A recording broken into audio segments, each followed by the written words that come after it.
Halo, selamat sore semuanya. Oke, terima kasih untuk semua teman-teman yang sudah hadir ya, bagi para Majupreneurs, Majunians, dan juga teman-teman semua nih yang sudah hadir di Ruang Maju kali ini. Jadi di hari ini kita akan belajar juga ya teman-teman ya, terkait konten ataupun sosial media yang pastinya juga bisa membantu teman-teman yang memiliki usaha nih, atau UMKM gitu ya, atau mungkin online shop juga, gitu teman-teman juga bisa mempelajari nih di Ruang Maju kali ini gitu. Nah, sebelum kita mulai, aku salam kenal dulu ya untuk teman-teman semua. Aku Indira Rahel dari tim perwakilan Maju nih yang akan memandu acara hari ini dan akan nemenin teman-teman juga. Nah, nanti bisa disaksikan juga materinya dan pastinya di akhir acara kita akan ada Q&A. Jadi bagi teman-teman yang mau bertanya silahkan banget cantumin aja pertanyaan teman-teman gitu ya, atau mungkin yang masih kepo-kepo gitu ya, bisa langsung di chat box aja karena nanti di sesi terakhir kita akan diskusi bareng gitu. Oke deh, sebelum kita mulai kita menyaksikan cuplikan video dari Maju terlebih dahulu ya.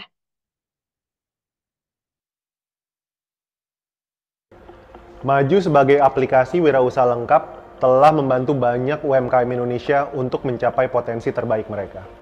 Terbukti, sejak Indonesia diterjang pandemi sampai saat ini, kami justru tumbuh dengan pesat hingga 800%. Ini adalah tanda bahwa Maju ikut berkontribusi dalam mendukung pertumbuhan ekonomi digital di Indonesia. Kita tahu saat ini banyak teman-teman UMKM di luar sana yang belum tersentuh teknologi, belum terbiasa dengan kemajuan zaman yang sudah serba digital. Karena itu kami di Marketing dan Sales memiliki misi untuk membantu mereka beradaptasi menyambut perubahan melalui implementasi teknologi. Lebih dari sekedar berjualan, yang kami lakukan adalah mengedukasi untuk membuka wawasan dan peluang menuju ekonomi yang berkelanjutan. Kami menggali insight dari para pelaku usaha di Indonesia. Kami melakukan riset bagaimana mereka menjalankan bisnisnya sehari-hari. Awalnya saya jalanin bisnis itu semuanya serba manual lah. Tapi setelah setahun berjalan, saya dikenalkan oleh aplikasi Maju. Ini benar-benar ngebantu saya banget. Gak nyangka ada aplikasi yang bisa bikin urusan bisnis saya bisa jadi serba otomatis. Kini, Maju telah melahirkan fitur-fitur unggulan asli dari tangan anak bangsa. Mulai dari kasir online, manajemen inventory, karyawan, akuntansi, analisa bisnis, CRM, aplikasi owner, hingga integrasi marketplace dan online food order. Kami di Maju juga berkomitmen untuk selalu memberikan dampak baik yang berkesinambungan untuk UMKM Indonesia. Melalui program akselerasi bisnis Maju Wira, kami secara konsisten memberikan bimbingan serta injeksi motivasi agar UMKM Indonesia bisa terus berinovasi dan tumbuh. Di Maju Wira, kami juga mendorong pertumbuhan bisnis mereka dengan membuka jalan untuk mendapatkan tambahan modal dari institusi keuangan yang sudah bekerja sama dengan Maju. Ketika saya mengikuti mentor Maju sesi 1 yang dilaksanakan oleh aplikasi Maju itu, ilmu yang saya dapatkan cukup luar biasa. Ilmu yang tentang pengembangan bisnis. Gimana caranya kita mengembangkan bisnis di beberapa kota. Nah, alhamdulillah dari itu sehingga kita kemarin bisa goal franchise ada di Kota Mojokerto sama Kota Pandaan. Program mentor Maju 1. Karena besarnya jumlah merchant ini, kami sering kedatangan pelanggan untuk bertanya ini itu, memberikan saran, atau sekedar curhat. Tapi kami tidak pernah sekalipun menutup telinga kami. Untuk itu, kami melayani mereka dengan sepenuh hati melalui berbagai macam channel. Mulai dari chat, WhatsApp, panggilan telepon 24 jam, hingga kunjungan langsung ke 60 kota di seluruh Indonesia. Selama kita berlangganan di Maju sih nggak banyak kendala ya. Semuanya benar-benar aman. Karena biasanya kalau kita masih ada yang bingung cara pakainya, masih nggak ngerti fungsi fiturnya, kita langsung tanya ke tim Maju lewat layanan telepon. Bukan cuma fokus mencari konsumen, kami di Maju juga akan terus mencari dan menjaring talenta-talenta terbaik dari seluruh pelosok negeri. Namun, tentu aja itu bukan cuma soal hard skill, tapi juga soal bagaimana mereka bisa memiliki mindset yang sama dengan Maju. Ini adalah bukti nyata dari langkah kita. Langkah kecil yang dimulai dari beberapa kaki. Langkah yang tidak pernah lelah untuk percaya bahwa sebuah mimpi perlahan dapat berubah menjadi kenyataan. Saya Adi Wahyu Rahadi bersama segenap keluarga Maju Indonesia akan terus melangkah maju melampaui batasan. Bukan hanya untuk kami sendiri, tapi untuk kemajuan perekonomian negeri. Apapun bisnismu bisa maju.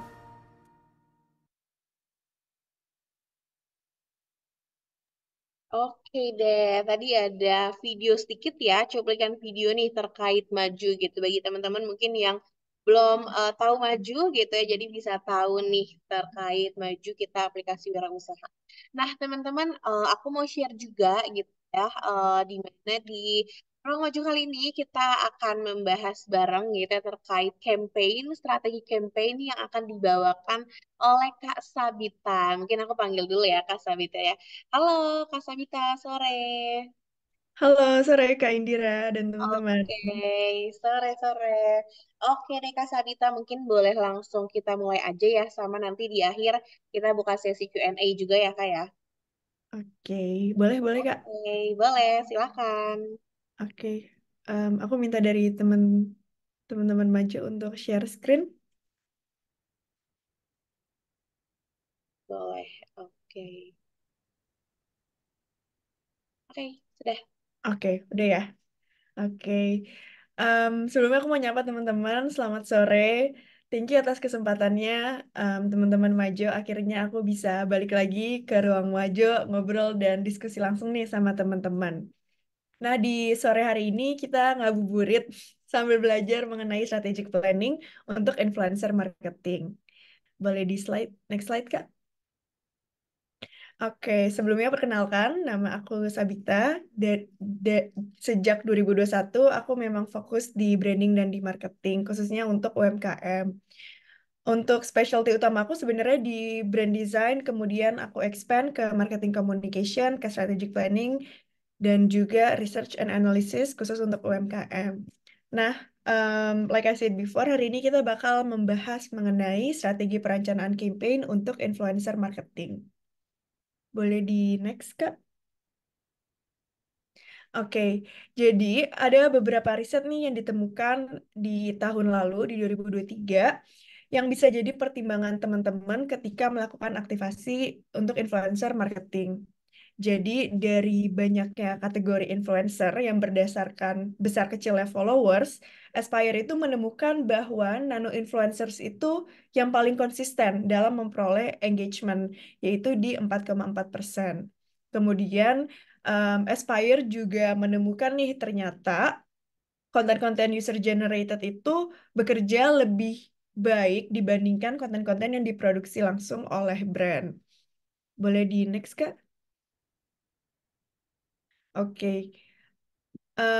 Di sini ada diagram bentuk aktivasi yang sering dilakukan dalam ruang lingkup influencer marketing, di mana yang paling common itu bisa kita lihat ada konten user generated konten ya, dan diikutin oleh PR package atau free product. Nah, meskipun aktivasi ini yang paling sering dilakukan oleh brand, kira-kira mana sih yang memang memberikan dampak yang cukup besar gitu bagi brand? Boleh di next slide, Kak. Ternyata yang paling impactful dari banyaknya aktivitas influencer marketing itu, yang paling impactful itu ada di konten yang diproduksi oleh influencer atau content creators, kemudian diiklankan kembali oleh brand atau oleh kita. Istilah commonnya itu di influencer marketing, boost ads. Ini juga kenapa mungkin teman-teman banyak yang wondering gitu sebagai pelaku usaha UMKM, kenapa sih influencer ketika kita udah bayar se bayar red cardnya tapi harus ditambah lagi ketika kita mau mengiklankan konten-konten yang sudah mereka buat itu. Ini karena strategi seperti ini memang sangat impactful gitu di tahun 2023 dan di 2024 ini. Makanya mungkin ada banyak influencer yang menambahkan additional charge untuk fitur Boost Ads ini. Next. Nah, founding terakhir itu dari Influencer Marketing Hub. Ternyata sebanyak 64 brand atau company itu lebih prefer menggunakan nano dan micro influencers dibandingkan dengan makro atau mega influencers. Bahkan di data ini teman-teman bisa dilihat kenaikan dari penggunaan nano influencers di 2024 dengan kategori lainnya. Kayak misalnya mikro mikro influencer, makro influencer dan juga mega itu semuanya mengalami perubahan yang tidak sebesar nano influencer. Nah, temuan-temuan riset ini bisa jadi pertimbangan teman-teman nih untuk aktivasi influencer marketing ke depannya. Biar teman-teman juga dapat hasil yang maksimal, terus budget yang pas, enggak over budget ataupun enggak under budget juga. Next, kita akan membahas mengenai campaign strategi. Pertama-tama, kenapa sih kita perlu merencanakan campaign atau melakukan perencanaan campaign sebelum aktivasi strategi marketing ini secara langsung gitu. Well, teman-teman dengan perencanaan yang matang, teman-teman itu nggak bakal kebingungan gitu di tengah-tengah menjalankan strategi marketing ini. Dan ini juga nggak harus dalam konteks influencer marketing ya, dalam aktivasi marketing yang lain pun juga aku menyarankan untuk tetap membuat planning terlebih dahulu sebelum untuk mengeksekusinya gitu.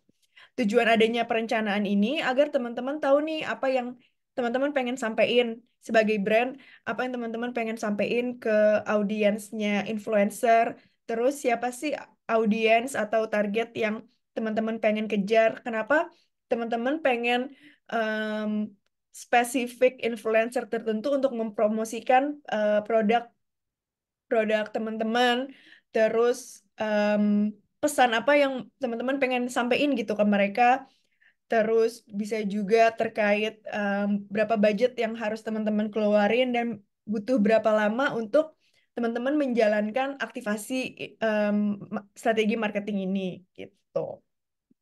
Dan sebenarnya bisa nggak sih Kak kita aktivasi influencer marketing tanpa perencanaan? Sejujurnya bisa.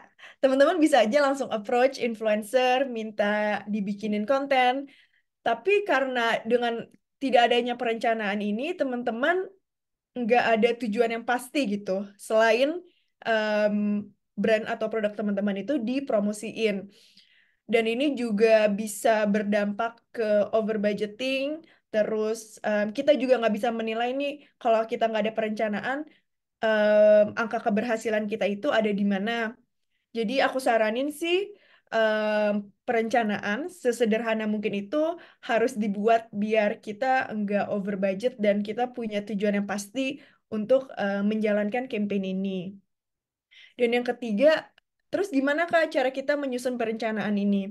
Nah, di worksheet selanjutnya ini aku bakal ngejelasin contoh worksheet yang biasa aku gunain untuk menyusun campaign.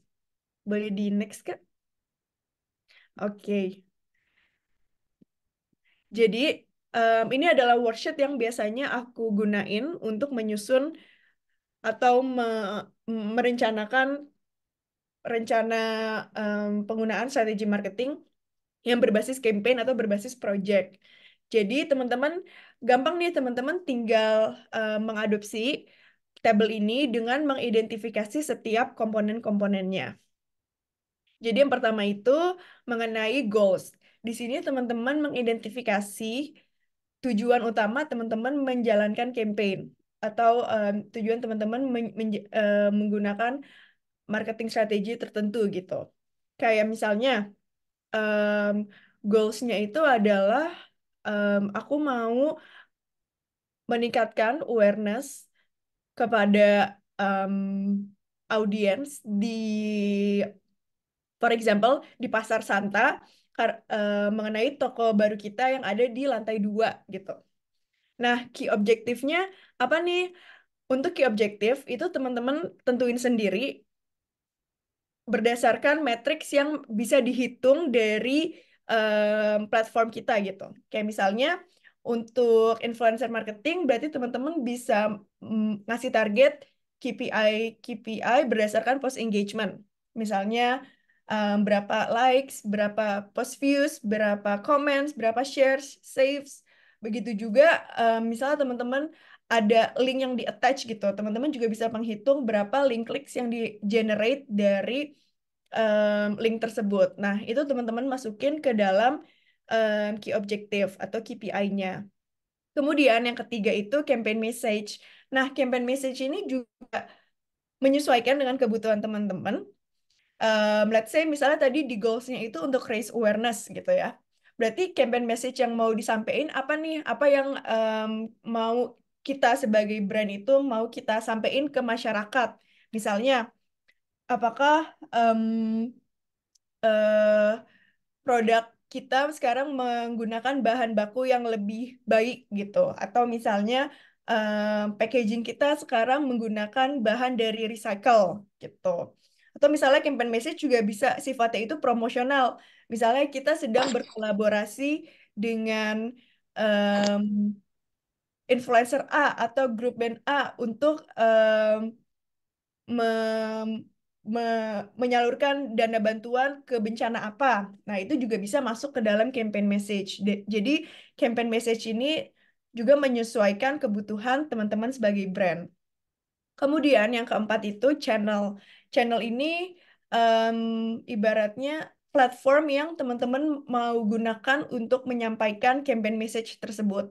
Apakah itu teman-teman menggunakan TikTok, menggunakan Instagram, menggunakan LinkedIn, atau misalnya kalau teman-teman di sini yang punya e-commerce, juga lewat e-commerce, atau yang punya community lewat komunitas Telegram, komunitas WhatsApp. Nah, itu channelnya teman-teman tulis sedetail mungkin.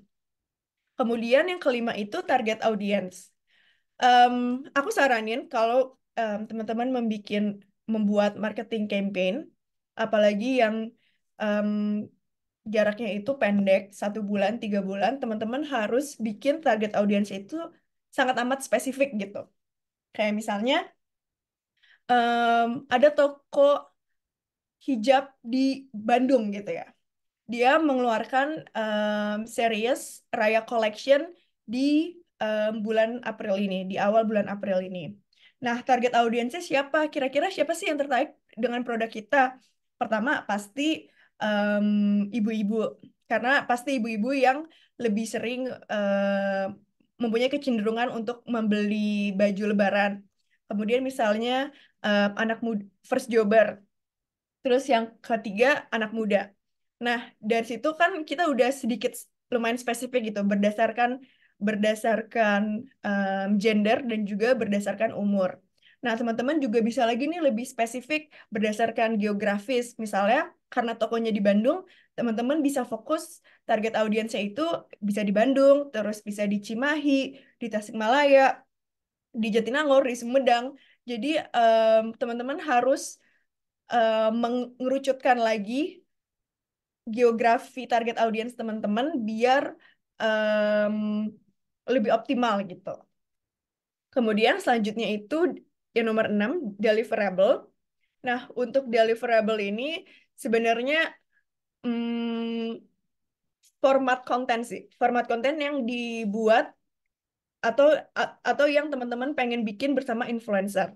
Karena kan di sosial media ini sebenarnya kita punya banyak bentuk media ya. Ada yang foto, ada yang video, ada yang video panjang, video pendek, terus ada artikel kayak di LinkedIn, terus atau di website, terus misalnya berdasarkan grafik desain dan yang lain-lain.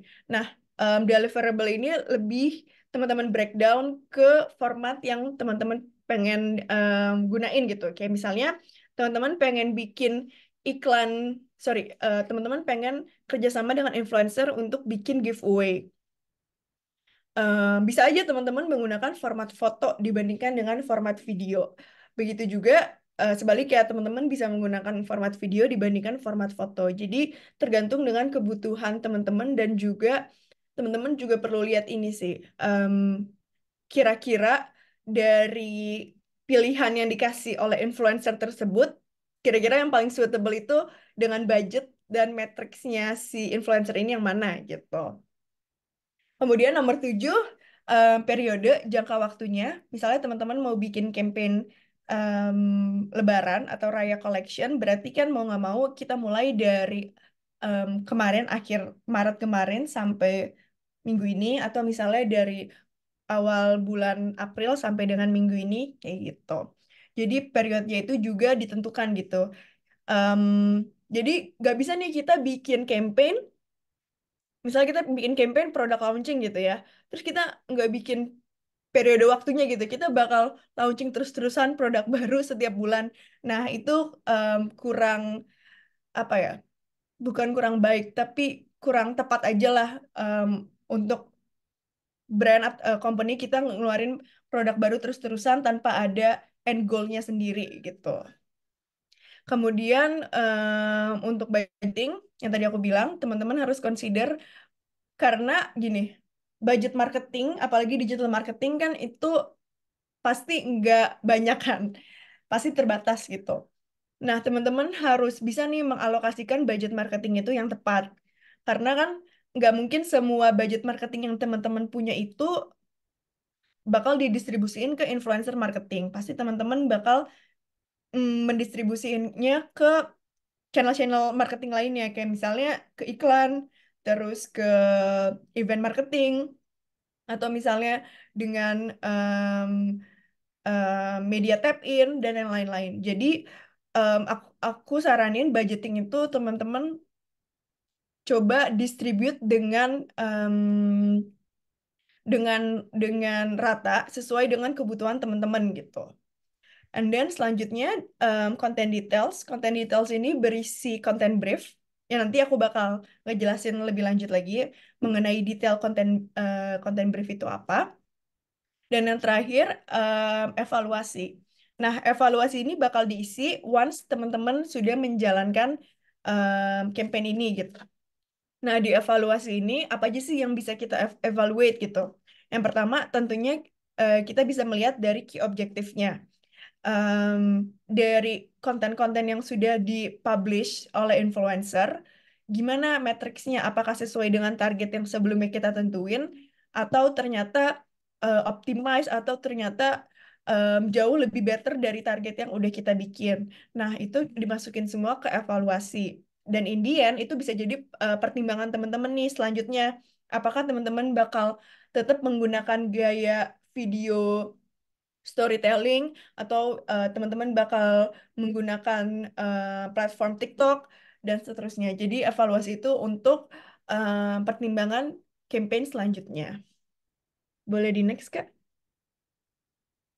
Oke, jadi ada beberapa hal yang perlu dipertimbangkan mengenai influencer marketing ini. Jadi yang pertama, teman-teman itu harus mengobservasi apa yang kompetitor lakuin. Ini teman-teman nggak harus plek-ketiplek gitu, menjiplak semua yang diikutin, yang dilakuin oleh competitors. Tapi teman-teman bisa nih mengobservasi mana sih konten yang optimize di kompetitor, mana sih konten yang tidak optimize, terus contoh influencer yang dia pakai itu apa, dan yang memang menghasilkan engagement yang oke yang mana, yang enggak oke itu yang mana. Itu bisa jadi apa ya, pembelajaran sendiri bagi teman-teman. Jadi teman-teman nggak harus trial and error berkali-kali layaknya kompetitor. Teman-teman bisa belajar dengan melihat langsung dari kompetitor sebelumnya gitu. Mereka mereka pakai jenis konten, jenis format video yang seperti apa, terus penyampaiannya yang seperti apa, terus dari konten-konten tersebut mana yang mengenerate engagement, apa khususnya komen ya, komen yang paling banyak gitu. Nah, teman-teman bisa mengobservasi kompetitor sebelumnya. Next. Nah, ini juga perlu di-note sama teman-teman.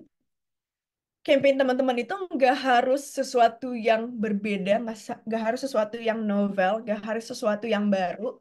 Kenapa? Karena kita mencoba untuk menggait pasar. Jadi, we have to think how the market wants. Kita harus mikir nih, apa sih yang market suka, apa sih yang market mau gitu. Jadi campaign kita itu nggak harus yang wow, harus yang mewah banget gitu. Tujuan utama kita membuat campaign kan untuk menyampaikan pesan yang mau kita deliver ke target audiens kita gitu. Yang berarti kita harus coba atau harus fokus menggunakan format-format komunikasi yang memang familiar dan disukai oleh masyarakat ataupun target audiens kita gitu. Jadi misalnya mungkin teman-teman em, em, suka ini nih, suka ngeliat di FYP gitu. Em, Banyak influencer yang menggunakan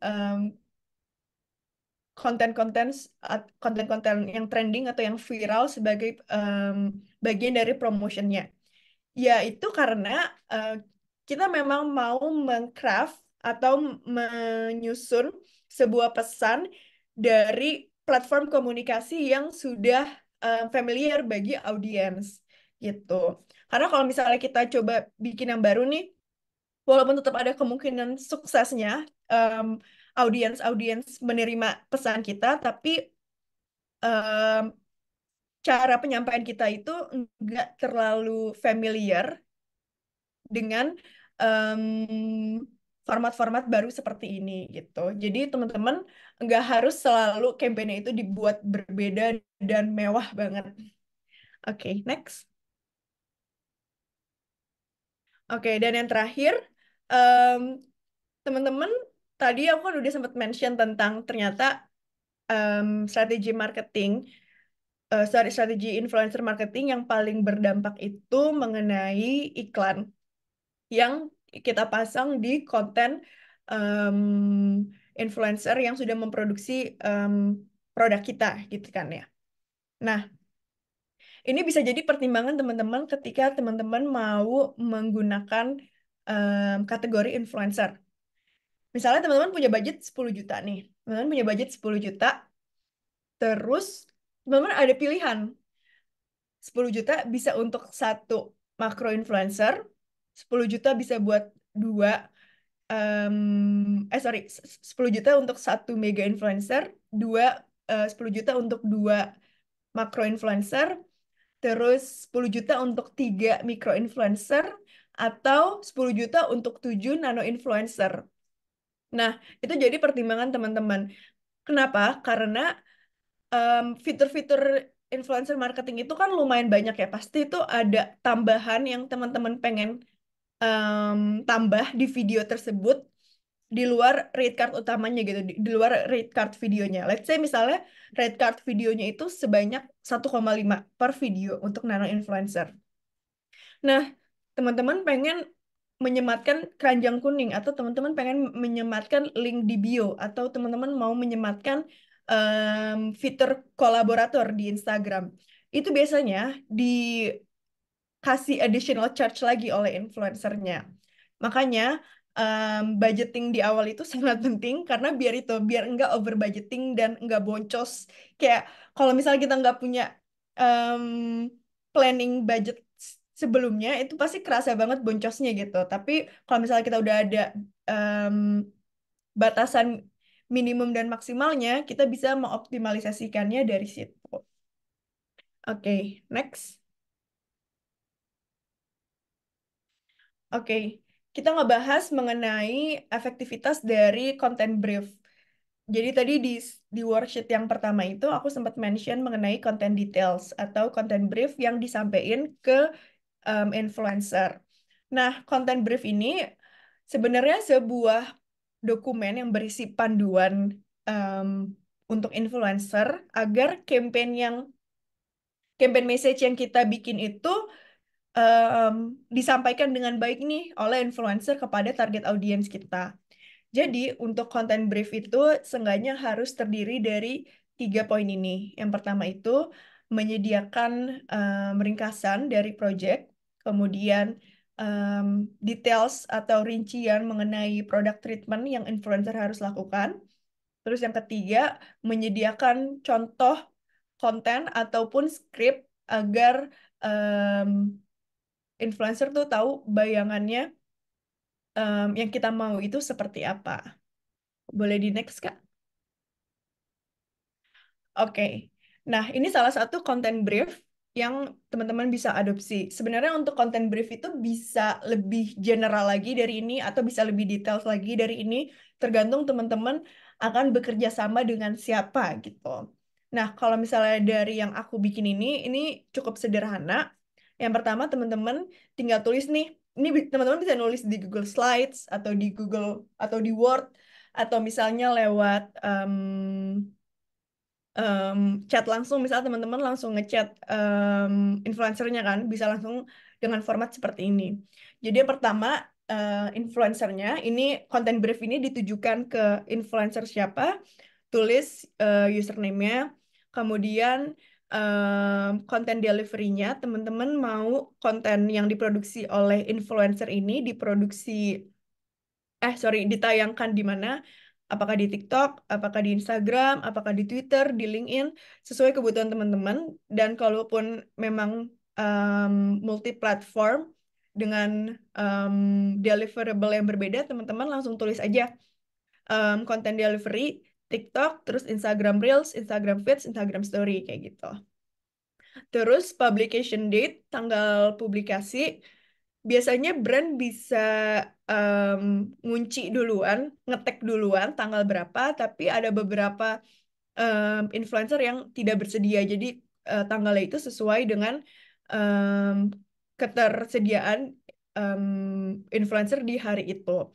Jadi untuk publication date, teman-teman harus discuss langsung nih ke influencernya, kira-kira available untuk di-post itu di tanggal berapa. Kemudian untuk konten formatnya.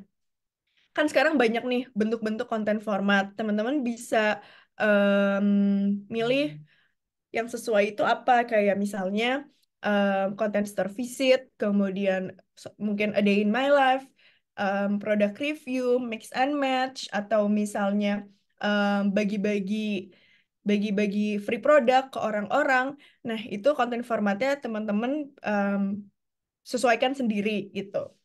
Kemudian ada product treatment. Nah, product treatment ini juga berbeda-beda sesuai dengan produk yang teman-teman punya. Apakah itu fashion, apakah itu makanan, berupa digital, kayak misalnya digital journaling, atau buku. Nah, produk, atau misalnya kayak kalau teman-teman punya bisnis salon, terus car wash dan lain-lain. Jadi produk treatmentnya itu menyesuaikan dengan produk yang teman-teman offer gitu. Nah, misalnya ini produk treatment di contoh ini yaitu brand yang mengeluarkan koleksi baju lebaran. Nah, produk treatmentnya seperti ini. Influencer mendatangi booth kita, terus ngobrol dengan sales kita. Influencer mencoba beberapa koleksi dari kita, terus menunjukkan kalau kita ada produk lebaran, ditunjukin. Terus influencer nge-mention kalau kita itu punya promotion Raya Sale di Kota Kasablanca dari tanggal 6 sampai tanggal 8 dengan diskon 50% untuk second purchase. Seperti itu. Jadi product treatment adalah apa ya? Kegiatan-kegiatan tertentu yang sifatnya itu esensial gitu. Kayak misalnya kalau untuk produk makanan, pastinya produk treatmentnya harus influencer harus sambil makan dong, kayak gitu. Atau misalnya produk frozen food, pasti produk treatmentnya influencer harus ada adegan masak, kayak gitu. Nah, untuk video overview ini sebenarnya seperti ringkasan skrip, teman-teman ada bayangannya itu seperti apa. Nah, kalau di sini contohnya itu influencer mendatangi Raya Bazar di Kota Kasablanca, terus tiba-tiba tertarik dengan booth kita karena ada desain dan juga promotion di depan booth kita, terus akhirnya dia coba tertarik, terus dia nunjukin ke kamera untuk koleksi-koleksi rayanya, terus dia nge-highlight kalau kualitas kita bagus, terus service excellent dari tim sales kita juga bagus, terus kita juga lagi ada promo. Kayak gitu. Jadi video overview ini lebih ke ringkasan singkat dari keseluruhan videonya. Nah, kemudian untuk additional feature yang tadi aku mention. Jadi tergantung platformnya masing-masing, Tapi commonly additional feature itu kan nggak terlepas dari mention brand dan juga hashtag yang digunakan kan. Tapi selain itu ada additional feature yang memang nggak semua platform itu punya. Kayak misalnya additional feature keranjang kuning. Kan itu cuma ada di TikTok. Terus misalnya additional feature in collaborator itu cuma ada di Instagram. Atau misalnya um, additional feature polling itu ada di Instagram Reels dan juga di TikTok. Atau additional feature link tab itu adanya di Instagram Story. Nah, kayak gitu. Jadi additional feature juga menyesuaikan dengan hasil kerjasama teman-teman dengan influencernya. Kira-kira budget yang sesuai itu konten delivery-nya di mana, terus menggunakan additional feature apa. Kayak gitu. Oke, next. Oke, jadi kesimpulan aku di materi ini adalah teman-teman nggak harus menjadi yang paling beda, teman-teman nggak harus jadi yang paling mewah, tapi teman-teman harus jadi yang paling relevan untuk target audiens teman-teman. Karena kita banyak yang menjual produk itu B2C, which is ke market, jadi kita harus memposisikan diri kita cukup relevan di market yang kita jajaki gitu. Oke, sebelum kita jump to Q&A, boleh di next, Kak? Oke, di sini aku mau ngepromosiin local community aku. Semua ini dilatar belakangi oleh adanya huge gap, adanya gap yang besar nih antara company atau ekspektasi perusahaan dengan experience para pemula yang bisa dibilang masih sedikit gitu. So, di sini aku mengoffer sebuah komunitas namanya Creative Quarter. Boleh di next, Kak?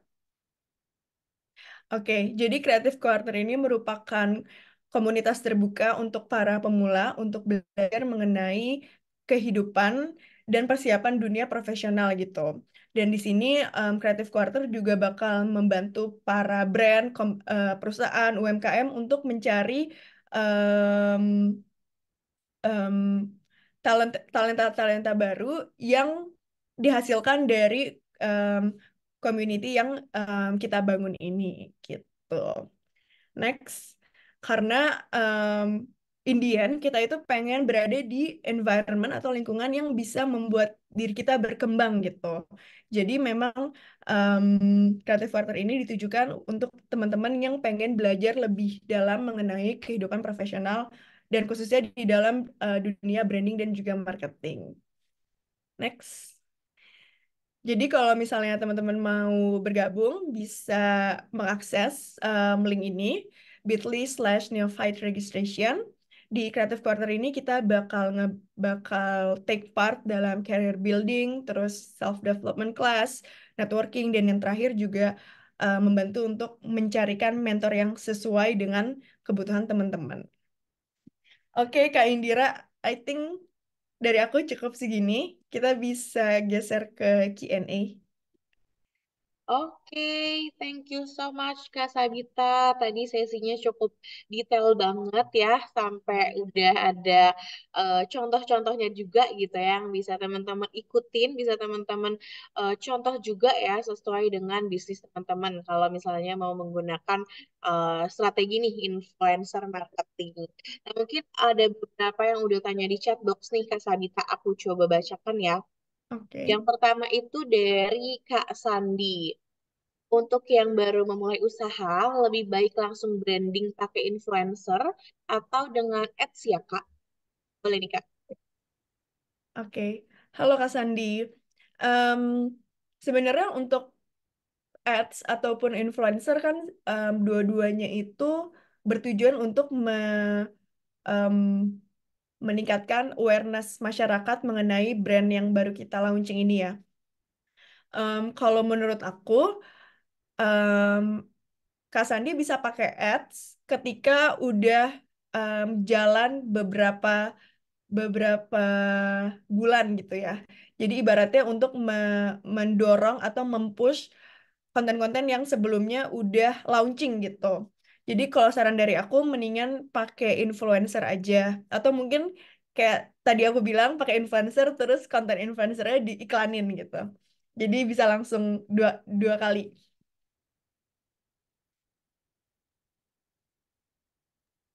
Oke deh, semoga menjawab ya, Kak Sandi ya.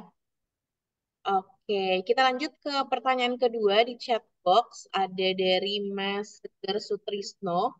Halo Kak, mau izin tanya, jika kita bekerja sama dengan influencer, apakah kita bisa memberi target seperti minimal view atau like? Boleh Kak Sabita? Oke. Em, ini Kak Segar Sutrisno ya. Unfortunately, kalau kita bekerja sama dengan influencer, nggak bisa kayak gitu. Karena yang bekerja untuk menentukan jumlah views, jumlah likes itu sebenarnya algoritma dari em, platform itu sendiri gitu. Tapi teman-teman bisa ngasih patokan konten mana yang views-nya banyak atau likes-nya banyak itu dengan melihat secara keseluruhan nih di platformnya si influencer ini. Teman-teman bisa ngelihat misalnya Instagramnya Kak Indira, oh ternyata dia untuk em, views-nya itu emang paling banyak di 1.000 dan rata-ratanya itu cuma 300 sampai 500 kayak gitu.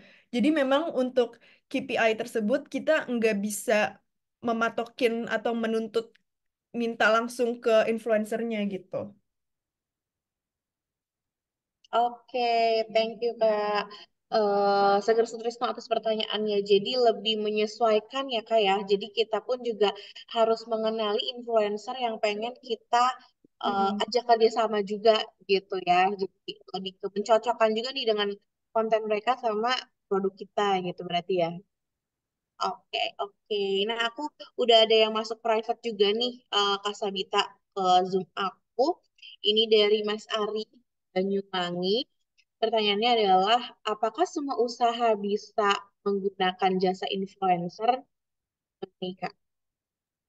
Oke, mostly em, influencer bersedia kalau misalnya produknya itu sesuai dengan em, brandingannya dia gitu. Dan harusnya sih untuk hampir semua produk B2C itu bisa dipromosikan dengan influencer. Karena biasanya yang sedikit susah untuk dipromosikan oleh influencer itu berupa produk-produk B2B yang business to business gitu. Nah, tapi kalau misalnya produk teman-teman itu masih B2C dan tidak melanggar em, aturan dari pemerintah, itu harusnya influencer bersedia-bersedia aja sih, gitu. Oke, thank you, Kak Sabita. Nah, muncul lagi nih dari chatbox, dari anonim nih ya, kayaknya namanya nggak ada nih. Kak, kalau beli followers gitu mempengaruhi efisiensi ads kita nggak ya? Boleh nih, Oke, Kak. oke. Thank you, Kak Anonymous ini. Jadi, em, mungkin kalau untuk beli followers itu lebih apa ya? Lebih ke arah branding kita gitu. Branding kita, wah ternyata followers udah banyak gitu. Tapi ini kalau beli followers itu bakal berdampak bagi matriks kita di sosial media. Karena kan followers itu sifatnya pasif ya. Mereka itu enggak aktif dalam akunnya masing-masing. Nah, fake followers ini berdampak ketika kita mencoba untuk menayangkan konten-konten. Jadi misalnya em, Kak Indira beli followers 10.000, tapi ternyata yang followers aktif, yang followers asli itu cuman 30 gitu, 30 orang. Berarti kan yang aktif di dalam Instagram brandnya Kak Indira ini cuma 0,3%. Nah, itu berdampak pada engagement rate kita. Nanti post-post yang kita tayangkan itu likes-nya sedikit, komennya sedikit, terus share-nya juga sedikit, dan distribusi kontennya jadi sedikit juga, kayak gitu. Enggak mempengaruhi efisiensi ads, tapi followers juga, fake followers juga tidak memberikan dampak pada efisiensi ads gitu. Karena kalau misalnya kita mengatur ads, kita nanti menentukan lagi target audiensnya yang which is itu di luar followers kita gitu. Oke, semoga menjawab ya Kakak Anonim. Jadi kalau mempengaruhi enggaknya, enggak, cuma lebih ke engagement rate-nya mungkin ya, Kak Mm-mm. Sabita ya, lebih ke situnya ya. Oke deh, nah ini ada dua pertanyaan lagi yang sudah private ke aku. Ini dari Mas Andri dari Bogor. Cara tahu sudah perlu pakai selebgram gimana sih Kak? Nah, boleh nih Kak. Mungkin banyak juga nih mungkin yang bertanya seperti ini nih. Oke, oke.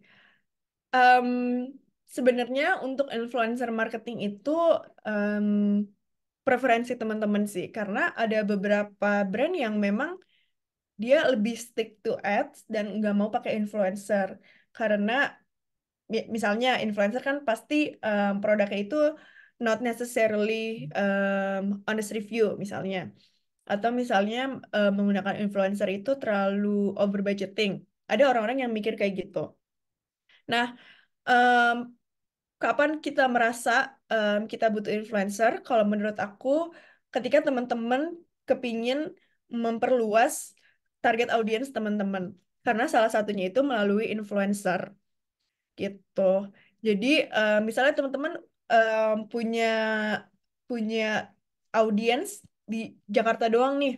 Nah, teman-teman pengen coba em, memperluas ke Surabaya gitu. Nah, teman-teman salah satunya bisa menggunakan influencer marketing ini gitu. Jadi itu salah satunya ketika teman-teman mau memperluas audiens em, target pasar teman-teman. Oke, itu ya jawabannya ya. Oke deh, nah ada di chatbox lagi nih dari kakak Anonim ada pertanyaan lanjutan. Terus untuk buzzer komen itu bisa ningkatin engagement juga. Yes, untuk buzzer comment itu bisa ningkatin engagement karena post engagement itu berdasarkan likes, comment, shares, dan save.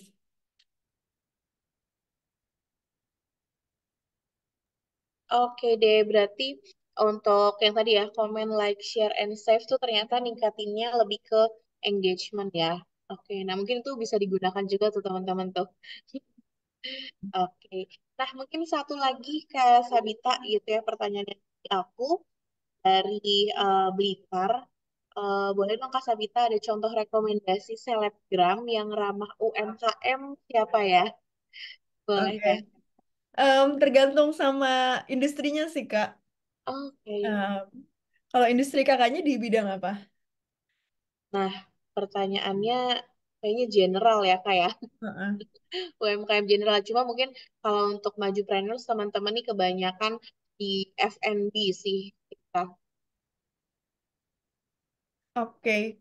Em, aku belum pernah ya pakai influencer F&B gitu. Tapi aku ada satu yang pernah aku ajak collab, itu namanya sebentar, aku ingat-ingat dulu ya. Aman-aman Kak. Eh, Di mana tuh Kak di lokasinya? Medan dia. Hmm, Oh, jadi dia itu gaya konten videonya berupa kayak kafe-kafe Korea gitu. Hmm, oke. Gak apa-apa Kak, sambil mencari kita jawabin pertanyaan di chatbox dulu kali ya. oke, boleh. Nah, pertanyaan lanjutan lagi nih dari kakak anonim. Jadi dari IG atau TikTok nggak bisa tahu ya kalau buzzer komen itu asli atau palsu. Enggak sih, Kak. Biasanya ketahuan em, buzzer komen asli atau palsunya itu ketika em, format komennya itu sama semua, kayak gitu. Kayak misalnya em, video masak terus komen dari atas sampai bawah isinya cuman emoji api-api api-api. Itu kan pasti kelihatan kayak buzzer komen gitu. Jadi kalau misalnya emang Kak Anon mau coba pakai buzzer komen, yaitu formatnya itu jangan disamain gitu. Oke deh, semoga menjawab ya. Kakak Anonim nih, kayaknya lagi ini nih, lagi mau coba-coba ya. Semoga Ya. bisa nih. Oke deh Kak Sabita, karena mungkin udah hampir di penghujung acara, mungkin teman-teman juga yang mau bertanya, nggak apa-apa, tetap lanjutin aja di chat box, nanti bisa kita bahas juga lain waktu ya.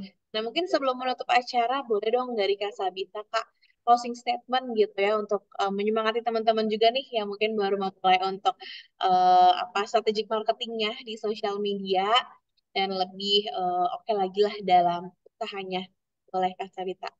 Oke, oke sebelumnya aku minta minta terima kasih kepada Kak Indira dan teman-teman Maju di sini karena sudah memberikan kesempatan untuk ngobrol-ngobrol lagi nih dengan teman-teman Maju di sini. Em, Kalau pesan dari aku tadi, teman-teman nggak harus mencoba sesuatu yang em, novel. Teman-teman bisa mulai dari sesuatu yang memang disukai oleh market. Terus jangan over budget di budget marketing karena we never know di ke depan harinya usaha kita gimana. Kalau bisa budget marketing selalu always di press gitu. Dan mungkin kalau dari aku, kalau teman-teman mau discuss lebih lanjut, teman-teman bisa em, hubungi aku lewat Instagram atau lewat LinkedIn. Jadi I'm always open for discussion sama teman-teman UMKM di sini. Oke Kak, mungkin boleh dong Kak Sabita tadi share juga tuh yang quarter apa punya Kak Sabita, mungkin biar teman-teman juga bisa siapa tahu tertarik untuk join juga nih, mungkin boleh di-share sekali lagi. Oke, aku izin share di chat aja ya. Jadi teman-teman, kalau yang mau em, belajar lebih dalam tentang branding dan marketing, teman-teman bisa join Creative Quarter. Di situ kita bakal coba bantu teman-teman, apalagi para pemula yang misalnya mau tertarik jadi social media specialist, jadi marketing communication specialist, terus misalnya jadi content writer, jadi KOL specialist. Nanti teman-teman belajar langsung di Creative Quarter sama aku dan partner-partnerku gitu. Oke deh, thank you so much Kak Sabita. Nah, sebelum kita close, mungkin boleh kita foto bareng dulu kali ya Kak ya. Oke, Mungkin boleh boleh. dong teman-teman yang lain juga nih kita open kameranya biar kita bisa foto bareng dan bisa update juga nih di Instagram gitu ya. Di mana teman-teman kalau misalnya ngupdate di Instagram keseruan hari ini dan teman-teman tag di @majuindonesia dan @serudimaju nanti bisa dapat hadiah bagi teman-teman yang beruntung.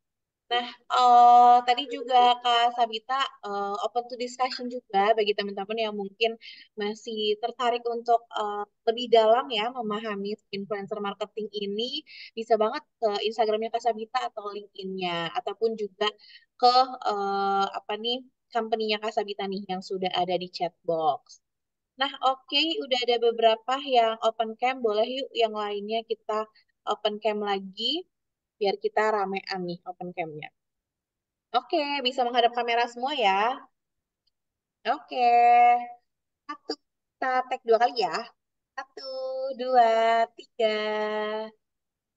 Oke, boleh sekali lagi. Satu, dua, tiga.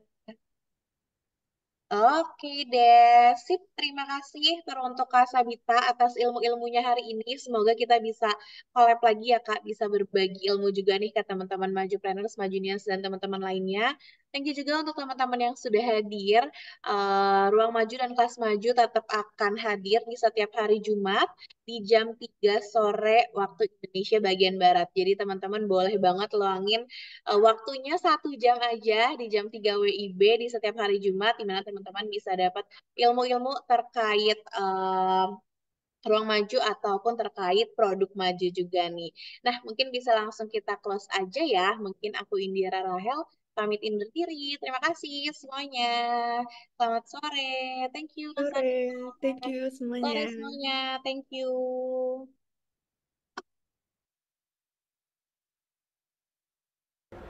Maju sebagai aplikasi wirausaha lengkap telah membantu banyak UMKM Indonesia untuk mencapai potensi terbaik mereka.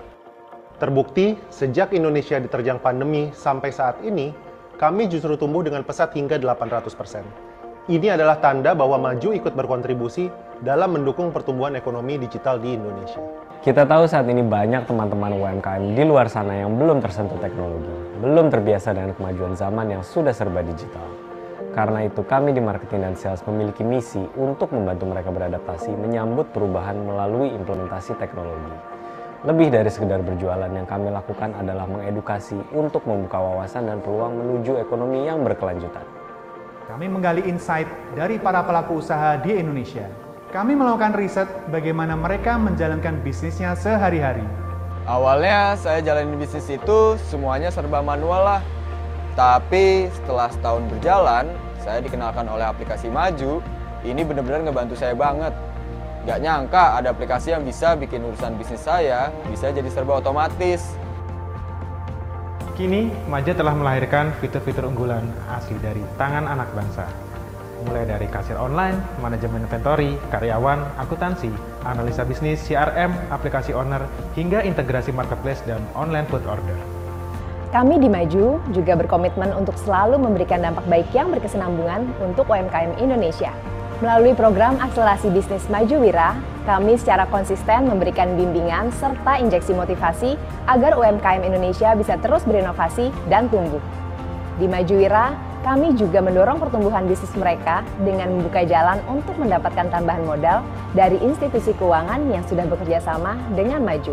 Ketika saya mengikuti mentor Maju sesi 1 yang dilaksanakan oleh aplikasi Maju itu, ilmu yang saya dapatkan cukup luar biasa. Ilmu yang tentang pengembangan bisnis. Gimana caranya kita mengembangkan bisnis di beberapa kota. Nah, alhamdulillah dari itu sehingga kita kemarin bisa goal franchise ada di Kota Mojokerto sama Kota Pandaan. Program mentor Maju 1. Karena besarnya jumlah merchant ini, kami sering kedatangan pelanggan untuk bertanya ini itu, memberikan saran, atau sekedar curhat. Tapi kami tidak pernah sekalipun menutup telinga kami. Untuk itu, kami melayani mereka dengan sepenuh hati melalui berbagai macam channel, mulai dari chat, WhatsApp, panggilan telepon 24 jam, hingga kunjungan langsung ke 60 kota di seluruh Indonesia. Selama kita berlangganan di Maju sih nggak banyak kendala ya, semuanya benar-benar aman. Karena biasanya kalau kita masih ada yang bingung cara pakainya, masih nggak ngerti fungsi fiturnya, kita langsung tanya ke tim Maju lewat layanan telepon. Bukan cuma fokus mencari konsumen, kami di Maju juga akan terus mencari dan menjaring talenta-talenta terbaik dari seluruh pelosok negeri. Namun, tentu aja itu bukan cuma soal hard skill, tapi juga soal bagaimana mereka bisa memiliki mindset yang sama dengan Maju. Ini adalah bukti nyata dari langkah kita. Langkah kecil yang dimulai dari beberapa kaki. Langkah yang tidak pernah lelah untuk percaya bahwa sebuah mimpi perlahan dapat berubah menjadi kenyataan. Saya Adi Wahyu Rahadi bersama segenap keluarga Maju Indonesia akan terus melangkah maju melampaui batasan. Bukan hanya untuk kami sendiri, tapi untuk kemajuan perekonomian negeri. Apapun bisnismu bisa maju. Terima kasih teman-teman semua. Kita close ya. Thank you.